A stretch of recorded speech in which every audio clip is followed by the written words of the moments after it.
मैनपुरी पहुंची जन अधिकार पार्टी की रथ यात्रा। पार्टी के राष्ट्रीय अध्यक्ष बाबू सिंह कुशवाहा ने भाजपा पर बोला हमला।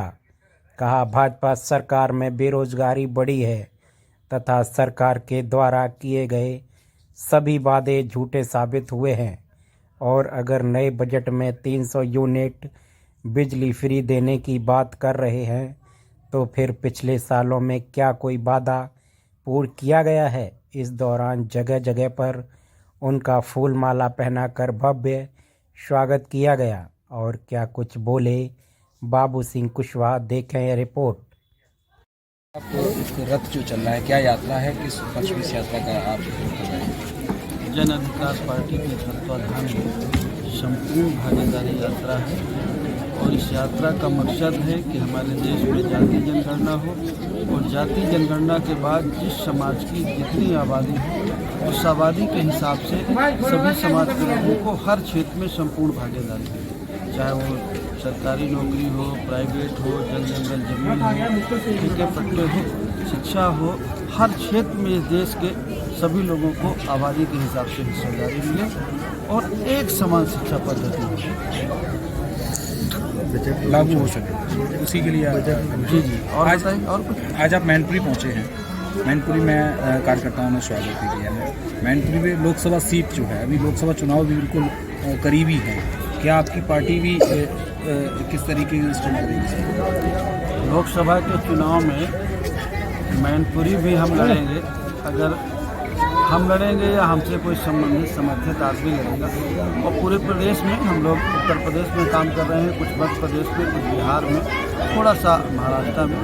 तो जहां हम नहीं लड़ेंगे, हमसे संबंधित कोई समर्थित आदमी लड़ेगा तो उसको समर्थित। भारतीय जनता पार्टी को हराने के लिए इंडिया और एनडीए चल रहा है, किस तरफ से आपकी मजबूती देखी जाएगी? देखिए, हमारा फिलहाल तो न लेना देना है कोई इंडिया से और न लेना देना है बीजेपी से। अभी हमारी किसी से कोई बात नहीं है, लेकिन हम ये जानते हैं कि भाई बीजेपी की 9-10 साल से सरकार है, थोड़ा रिजर्वेशन में वीकर सेक्शन को पिछड़ों को दिक्कत नहीं है और संविधान की बहुत सारी ऐसी चीज़ें हैं जो अधिकार हैं जो उनसे वंचित हो रहे हैं। ये चीज़ें बीजेपी के ज़माने में आई है। कांग्रेस ने और बाकी पार्टियों ने भी कुछ नहीं किया है देश के गरीब कमज़ोर लोगों के लिए। तो गरीब और कमज़ोर के लिए, वीकर सेक्शन के लिए, पिछड़े दलित के लिए कांग्रेस और बीजेपी में, इंडिया और एनडीए में कोई फर्क नहीं है।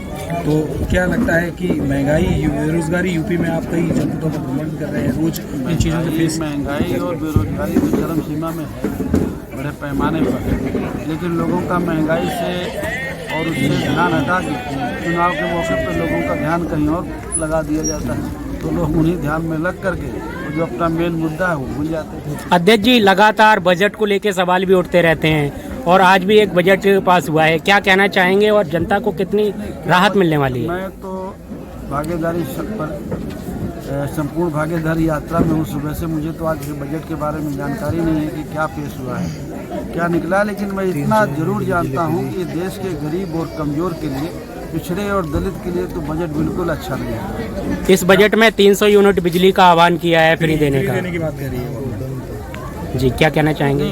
रोजगार की बात हुई है जी, रोजगार बताया, शिक्षा की बात हुई है जी। जो नई शिक्षा नीति है वो भी जो इस देश का जो वीकर सेक्शन है उसके हित में नहीं। महिलाओं को उद्यमता का बढ़ावा देने के लिए इसमें ये तो सबका साथ सबका विकास तो बहुत दिनों से चल रहा है, ऐसा हुआ क्या? तो क्या लगता है मौजूदा सरकार जो अभी है सत्ता में, क्या वादे पूरे नहीं कर रही है? नहीं, आप बताओ, अगर पूरे कर रही हो तो। मेरी समझ से तो नहीं कर रही जी। सत्ता में अगर अपनी पार्टी आती है उभर कर, तो फिर जनता के लिए कितना लाभ देंगे? हम तो, हमारी जो विचारधारा है संपूर्ण भागीदारी की और एक समान शिक्षा पद्धति, अगर आप उसको संपूर्ण भागीदारी में जाएंगे तो सारी चीज़ें समाहित हैं जो बाबा साहब अम्बेडकर ने संविधान में लिखा। 26 जनवरी 1950 को लागू हुआ, वो इस देश के सभी लोगों को, हमको, आपको, सबको समान अधिकार है, वो आज तक नहीं लागू। हम तो संविधानवादी हैं जिस दिन हमें मौका मिलेगा तो हमें कुछ नहीं करना, संविधान को पूरी तरह लागू कर देना।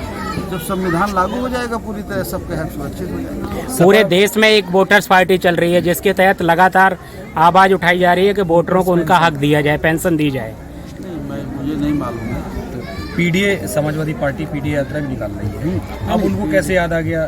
सोचित समाजवादी पार्टी निकाल रही है, अच्छी बात है, लेकिन थोड़ा 7 से 12 से 17 में निकालते तो और अच्छा होता है ना। और कुछ पीडीए का काम भी कर देते वो है तो अच्छा होता। अभी भी निकाल रहे हैं, अच्छा है, दे रहा है, दुरुस्त है। अभी प्रधानमंत्री जी की गारंटी योजना है, धरातल पर कुछ काम ऐसे हैं जो बिल्कुल दिख ही नहीं रहे हैं, वैसे नहीं, कुछ काम अभी देखा नहीं आपने, कुछ काम जो है बहुत जोर जोर से दिखाई पड़ रहा है। कई समय का कार्यकाल बीत गया है भाजपा सरकार का और अभी हाल ही में भर्ती निकाली पुलिस की और उस पर होने भी जा रही है, तो क्या लगता है आपकी बारी युवाओं को ये अवसर मिल पाएगा?